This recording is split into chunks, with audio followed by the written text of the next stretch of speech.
La notion de karma est une notion qui est généralement abordée de manière très superficielle dans nos pays.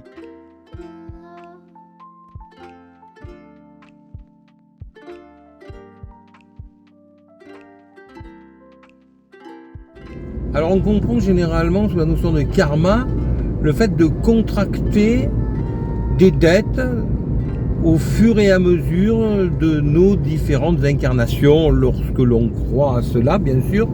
Cela revient donc à comprendre qu'à travers nos différentes réincarnations dans notre monde, nous apprenons par les dettes successives que nous contractons le poids des mauvais choix que nous pouvons faire pour finalement, au bout d'un certain temps, épurer notre karma en agissant non plus comme nos pulsions, nos passions nous commandent de le faire, mais comme il convient réellement de le faire de manière plus sage. Voilà ce que l'on entend généralement par karma. Et il est intéressant d'essayer de voir un petit peu plus loin que cette première conception qui, tout en étant juste, n'en est pas pour autant un petit peu trop superficielle.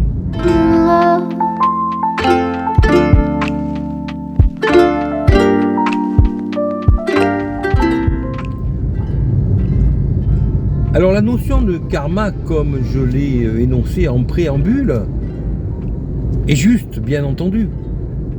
Mais il faut revenir à l'explication du mot karma pour mieux le comprendre, car le mot karma, à l'origine, est un mot sanskrit qui veut dire action, agir. Et c'est intéressant parce qu'à partir de là, on se rend compte que le karma est le fruit de nos actions. Mais la notion que l'on soulève très rarement, voire jamais dans nos pays, c'est l'aboutissement du karma. À quoi cela sert-il? À quoi tout cela sert-il au bout du compte? Quelle est la finalité? Quel est le but? Quel est l'objectif de cette épuration de notre âme à travers le cycle des renaissances au cours desquelles nous épurons notre âme? Quel est le but? Et le pendant de cette notion est la notion de nirvana. Le nirvana, que l'on comprend généralement comme étant le pendant de notre paradis, est en réalité beaucoup plus le pendant de ce que les Grecs appelaient l'ataraxie. Alors, ataraxie veut dire en grec soumettre nos passions, contrôler nos pulsions jusqu'à un stade de Bouddha en quelque sorte chez les bouddhistes, un état de soumission de nos passions qui nous fait atteindre un état de sagesse où nous ne sommes plus perturbés par nos passions, par nos pulsions, par nos envies, par les envies terrestres tout simplement. Voilà à quoi correspond l'état de Bouddha, qui correspond à la fois à l'état d'ataraxie chez les Grecs, mais également à la notion de nirvana.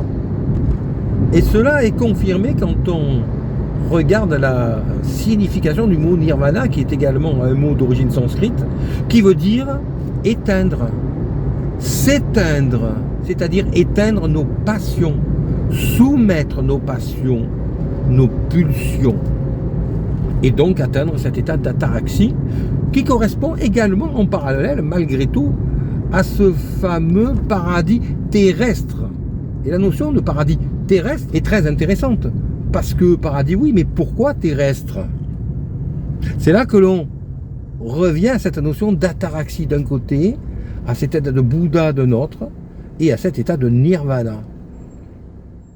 Tout cela nous laisse donc bien comprendre que par la soumission de nos passions, par la compréhension de nos pulsions, nous évoluons sur un chemin qui nous fait acquérir ce que l'on appelle tout simplement la sagesse. Et pour cela, il est bien entendu nécessaire de passer par les différentes étapes qui nous permettent de comprendre d'intégrer puis de dépasser les différentes pulsions qui amènent aux passions qui nous aveuglent, puisqu'on dit que la passion rend aveugle, et qu'en soumettant nos passions, en les dépassant, nous retrouvons la claire vision, ce que les bouddhistes appellent la vision pénétrante, qui permet une compréhension sereine de la vie dans laquelle nous nous trouvons, qui nous fait donc évoluer de la notion de karma, agir, à la notion de nirvana, c'est-à-dire la notion d'ataraxie.